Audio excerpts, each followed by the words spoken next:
Burası çok huzurlu, yemyeşil, harika bir bölge. Dediğim üzere hiç motivasyonum yoktu. Bu çadırlarda kaldık. Bali'ye yeni yerleşen bir Türk abi var. Evet, hazırlıklar tamam.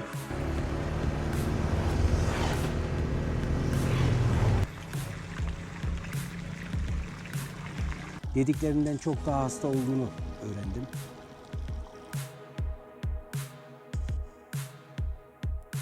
Lavlardan oluşan taşlar. Hadi ondan değil. Buraya kadar gelmişken şimdi 100 liranın hesabını mı yapacaksınız? Hayır. Biz buradayız şu anda. Bali Adası'ndan herkese selamlar. Şu anda Kintamani bölgesindeyim.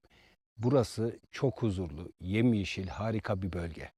Şu anda sabah saat 8.30. Şöyle etrafı göstereyim size kısaca.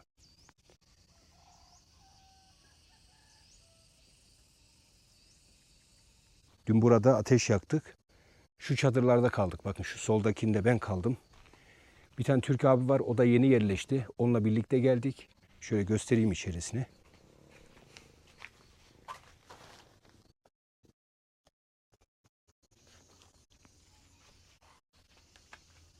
Bu şekilde. Gayet güzeldi. Çok rahat uyuduk. Şu doğaya bakar mısınız? Şu sese bakar mısınız? İnanılmaz. Şu çiçeğin güzelliğine bakın. Şuna bak.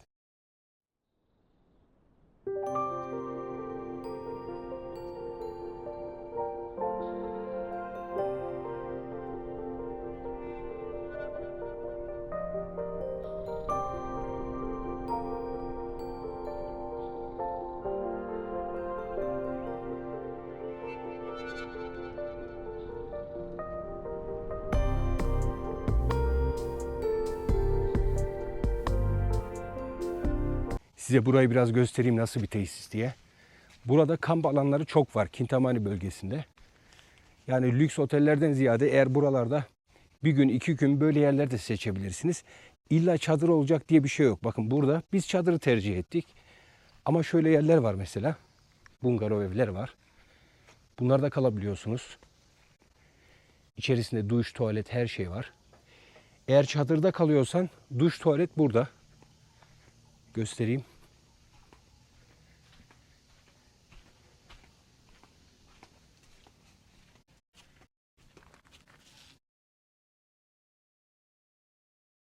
Ve size şu aynayı göstermem lazım. Yani dün geceydi, akşam tam anlayamadım. Baktım ya dedim niye gözükmüyor?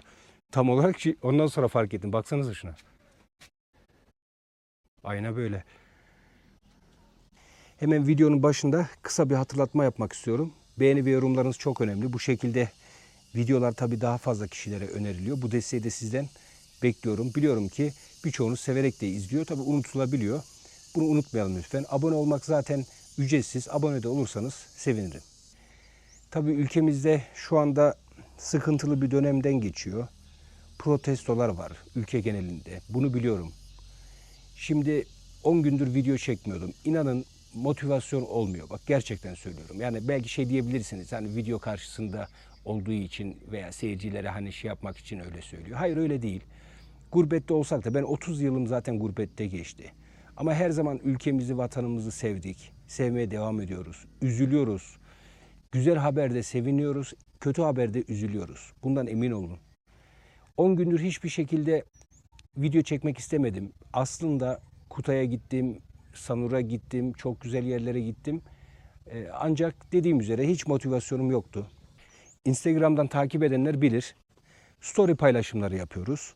3 gün önce Bali'de fırtına oldu. Bu fırtınadan dolayı da bazı yolda büyük ağaçlar devrildi. Onu çektim, gösterdim.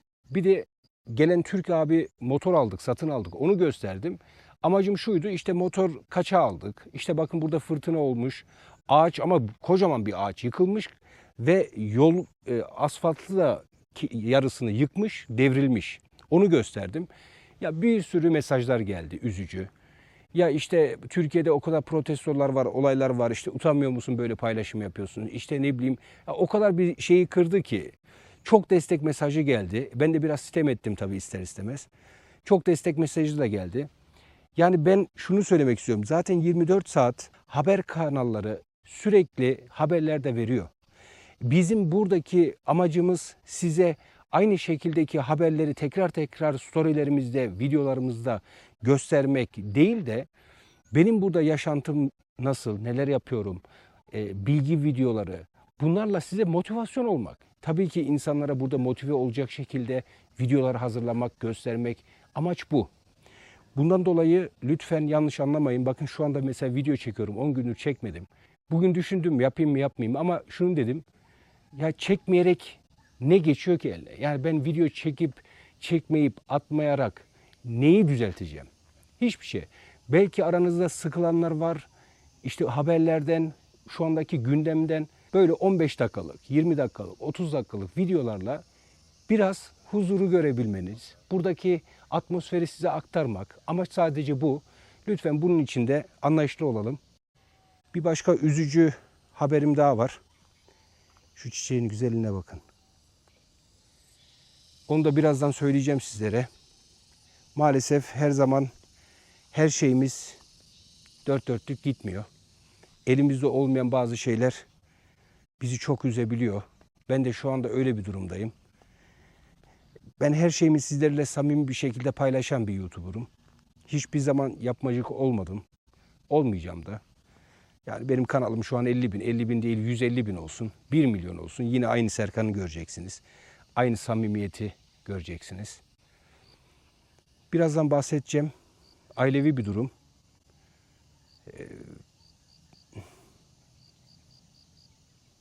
Üzücü bir durum.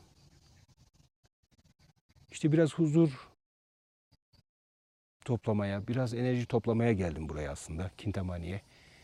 Kintamani gibi Bali'de birkaç bölge daha var. Gerçekten insana enerji ve huzur veren bölgeler buralar. Şunu da söylemek istiyorum. Oldu da Bali'ye gelirseniz, bu çünkü çok soruluyor. Sinek problemi var mı diye. Bakın ben Bali'nin her köşesini gezmiş bir arkadaşınız, bir kardeşiniz olarak söylüyorum. 6 yıldır buradayım ben. Sinek sorunu Kintamani'de var. Gelirseniz spreyler var. İşte önleminizi alın. Uzun bir şeyleri giydirin çocuk varsa yanınızda veya kendiniz. Şimdi ben böyle geziyorum ama sprey var. Ondan biraz sıktım. İdare ediyoruz. Ama burada var. Bakın bu yeşillik Bali'nin birçok bölgesinde var zaten bu doğa. Ama buradaki bilmiyorum neyden kaynaklanıyor. Aşağıda göl var. Ondan mı kaynaklanıyor? Buradaki bitkilerden mi kaynaklanıyor? Bilmiyorum. İnanılmaz bir sinek problemi var burada. Onu da söyleyelim. Tabii her şeyi güzel gözüküyor, harika. Ama olumsuz taraflarını da söylemek gerekiyor. Ama şunu söyleyeyim, çadırın içerisinde hiçbir problem yoktu. Tertemizdi ve hemen zaten kapısını açtığın mı içeri girdiğin an hemen kapatıyorlar zaten. Sen de öyle yaptığın zaman hiçbir problem olmuyor. Gayet de rahat yattım. Burası da arka tarafı, manzarasını göstereyim.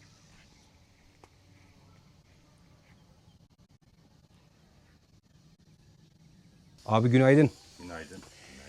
Nasıl uyudun dün gece, iyi miydi? Gayet güzeldi, dingin. Harika bir dinlenme oldu. Doğanın içinde, sessizlikte, sabah erken kuş sesleriyle ve güneşle uyanmak güzel bir duyguydu. Çok güzeldi bence de. Biz çadırda kalmak için, burada bu tesiste kalmak için kişi başı 18 dolar. Değil mi? 18 dolardı. 18 euro. Euro yani 20 dolar. Kişi başı değil mi? Kişi başı 20 dolar. Böyle bir tesiste kalmak. Kahvaltı dahil. Kahvaltı dahil. Ama burada çok seçenek var. Yani lüks otellerden bu tarzda yerlerde her şey var. Bulabilirsiniz. Her bütçeye göre burada otellerde var. Onu da söyleyeyim.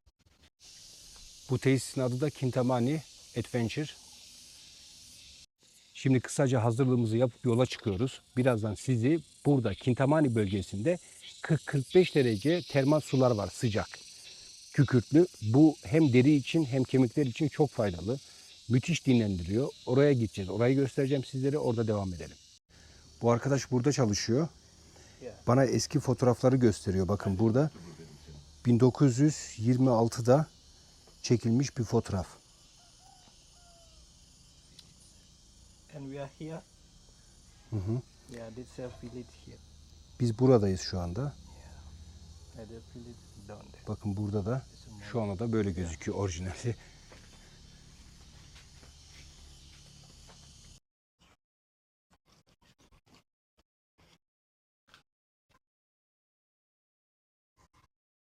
Evet, hazırlıklar tamam. Şimdi yolda da çekim yapacağım. Bakın şurada. Buraya kamerayı takacağız. Şimdi yolda size göstereceğim. Çok güzel yerlerden geçeceğiz. Hadi devam edelim.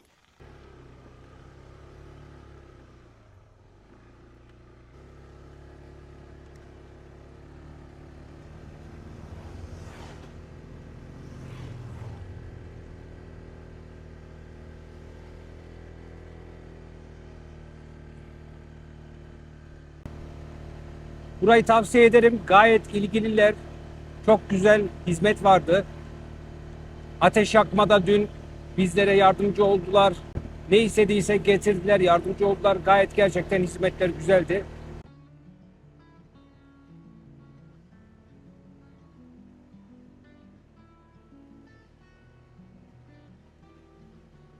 Motor kiralarsanız benim motor Honda Adventure ADV. ADV demek arazi, aynı şekilde arazide de gayet rahat gidebiliyor. Normal scooterlar, motorlarla buralarda çok zorlanırsınız. Yani Bali genelinde merkez değilse, sadece çarşı içerisinde ise tabii ki sorun yok.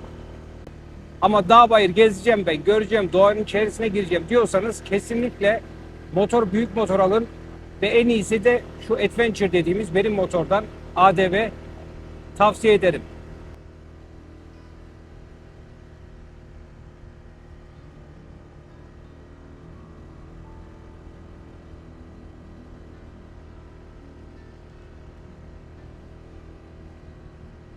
Fazla kapatmıyorum, hem yolları görün, ortamı görün diye. Bence gayet güzel olur ama umarım sıkılmıyorsunuzdur.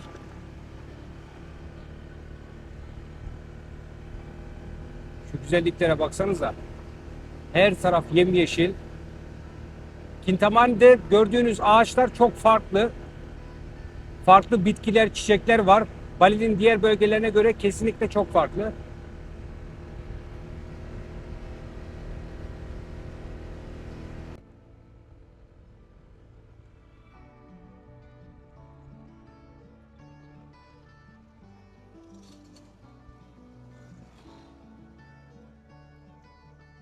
Biz şimdi buradan aşağı doğru devam edeceğiz. Aşağıda havuzlar var. Burası da yukarıya doğru gittiğiniz zaman kafeler ve restoranlar başlıyor. Bu da onlardan bir tanesi. Hepsinde zaten yanardağ manzarası var. Buralarda da yemek yiyebilirsiniz, bir şeyler içebiliyorsunuz. Belki videolarda denk gelmiştir, görmüşsünüzdür. Turunyan köyü var. O da burada bulunuyor. Kintamani'de. Vefat eden insanları yakmıyorlar veya gömmüyorlar. Bir kutsal buldukları ağacın etrafına bırakıyorlar. O bölgede karayolu yok. Karayolu bir yere kadar var ama oradan sonra mecburen yine botlara binmek zorundasınız.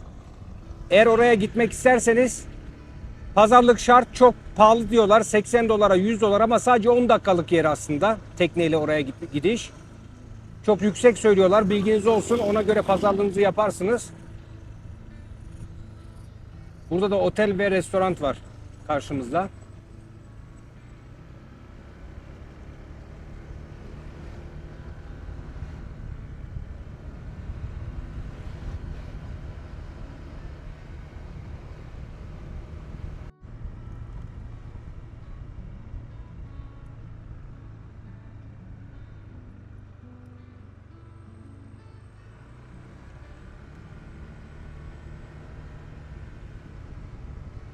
Bura hakkında başka bilgiler de vereyim. Buraya gelirseniz akşamları serin oluyor, hatta soğuk diyebiliriz. Motorla gelecekseniz zaten uzun bir şeyler kesinlikle yanınızda bulunsun. Çok üşürsünüz. Bu bölgeler yüksek rakım olduğu için soğuk. Bali'de 2 bölge var zaten. Burası. Bir de Handara Gate kapısının oralar soğuk olur, serin olur.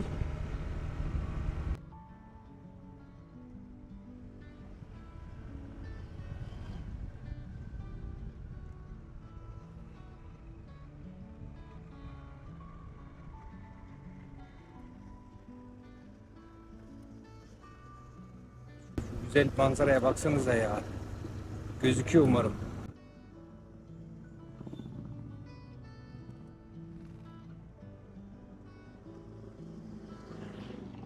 Motorla gezerken inanılmaz keyif alabileceğiniz bir bölge buralar.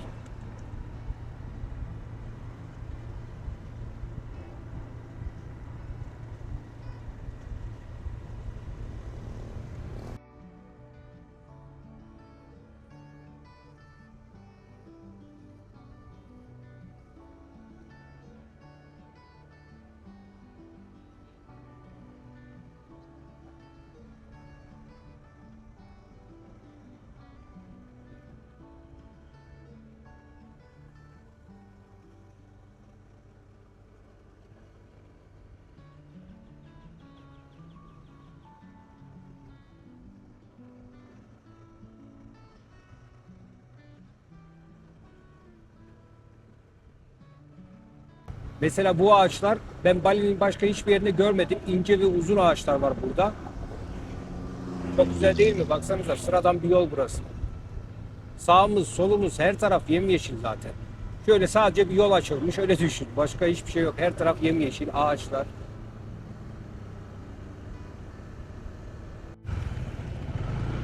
Bakın bunlar da lavlardan oluşan taşlar. Bu yanardağın eteklerinde her tarafta böyle var bakın.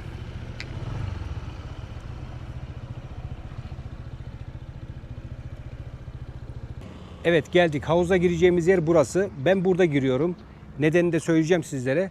Bakın o meşhur yer şurası. Devasa diyorlar. Buranın içerisinde çok büyük havuzlar var. Ama içerisi çok kalabalık ve giriş 200 rupi yani 400 TL kişi başı düşünün. Burada sadece biz 50 rupi veriyoruz yani 100 lira. Hadi ondan değil. Buraya kadar gelmişken şimdi 100 liranın hesabını mı yapacaksınız? Hayır. Ama içerisi çok kalabalık. Yani hiç zevkli değil. Bir de çok eski duruyor böyle. Eski bayağı ilk yapılanlardan zaten. Bence burası daha güzel. O yüzden ben burayı kullanıyorum. Buranın adını da göstereyim size. Bulabilmeniz için. Şurası bakın. Yazdığınız zaman Google Map'e zaten çıkıyor. Evet benim girdiğim yer burası. Akşam saat 10'a kadar açık. Daha sonra kapatıyorlar. Saat 10'a kadar kullanabiliyorsun. 40-45 derece sıcaklığı var. Şu biraz daha sıcak şu en sondaki. Manzarası da çok güzel. Bakın buradan göstereyim.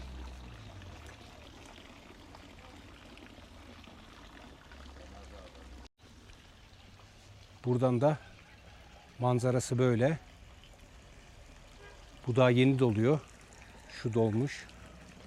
Evet videonun başında dediğim üzere üzücü bir olay var diye hani onu da sizinle paylaşmak istiyorum. Tabii yeni takip edenlerin belki umurunda olmaz ama eskiden takip edenler artık benim hayatımı, ailemi, her şeyi biliyorlar, öğreniyorlar.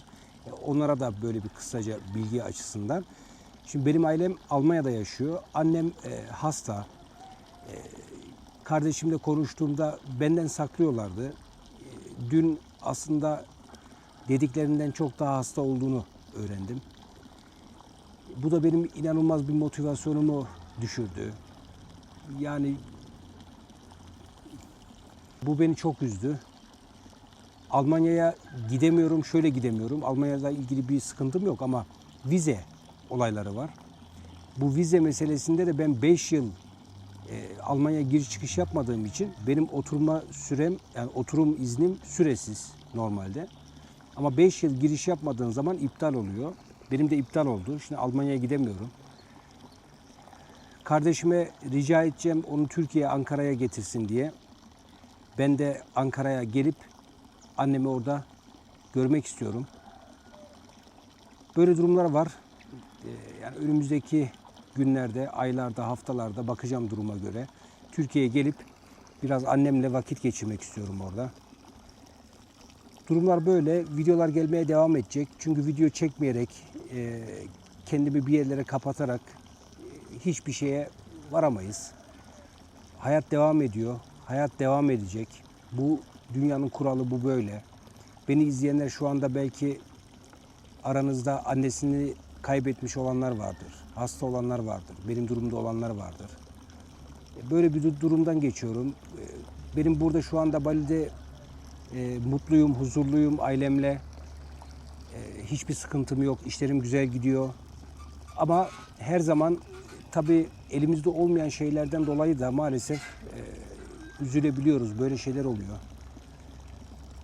Yani annem uyku problemi vardı yıllardır. Çok çekti. Uyuyamıyor. Yani kadın 40 kiloya kadar düşmüş. Böyle bir durumlar var. Yani fazla şey yapmayayım, sizi de canını sıkmayayım. Bazen düşünmek istediğim zaman veya böyle huzur aradığım zaman, üzüldüğüm zaman Bali'de bazı noktalar var. Bana çok iyi geliyor. Burası da onlardan bir tanesi. Kintamani bölgesi. Birkaç yer daha var. Buralarda böyle huzur bulabiliyorum. Enerji toplayabiliyorum. O yüzden geldim buraya. Size de bu güzel yerleri göstermek istedim.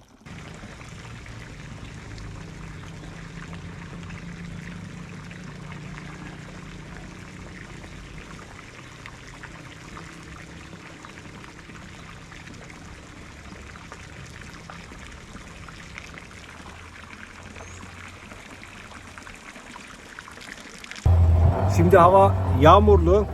Mikrofon takmıyorum. Tabi rüzgar sesi olacak. Ses kalitesi pek iyi olmaz. Şu anda Turunyan köyüne gidiyoruz. Eğer buraya gelirseniz Kintamani'ye yapabileceğiniz bir aktivite. Turunyan köyünde orada vefat edenleri ağaçların etraflarına bırakıyorlar, gömmüyorlar. Şimdi oraya doğru yola çıktık.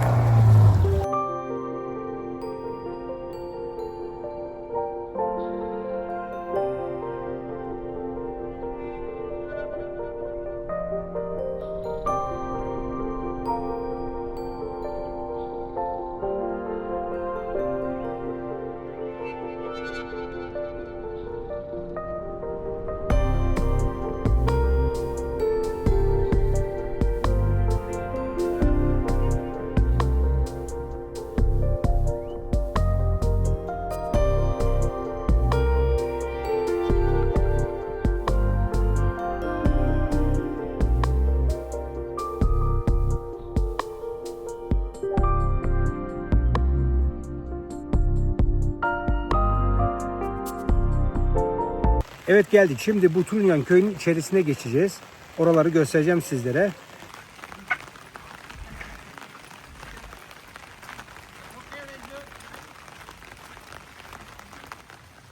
Evet, burası giriş.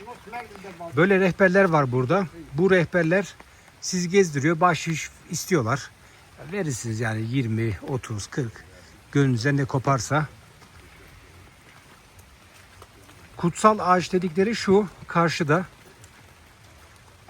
Bu ağacın sayesinde burada bıraktıkları vefat eden kişileri buraya bırakıyorlar ve bu ağaç sayesinde de koku olmadığına inanıyorlar.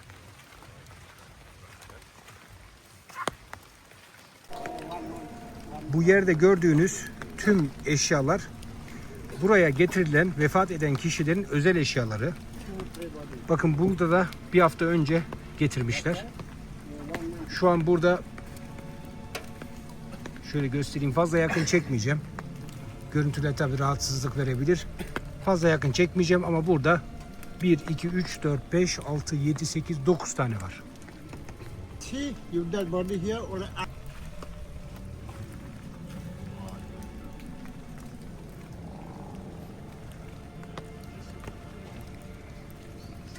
Kutsal kabul ettikleri ağaç bu.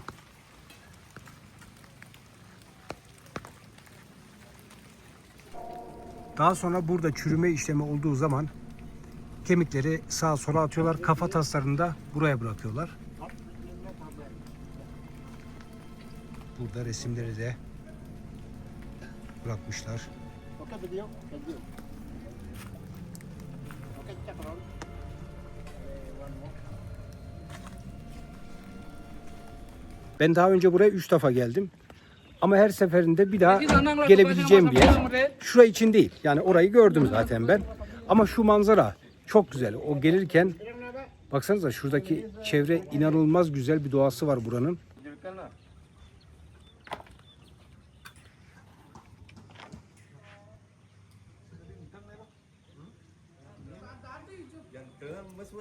O zaman bu video buraya kadar olsun. Bir sonraki videolarda yine görüşmek üzere. Beğeni ve yorum yaparsanız çok sevinirim. Daha fazla kişilere öneriliyor.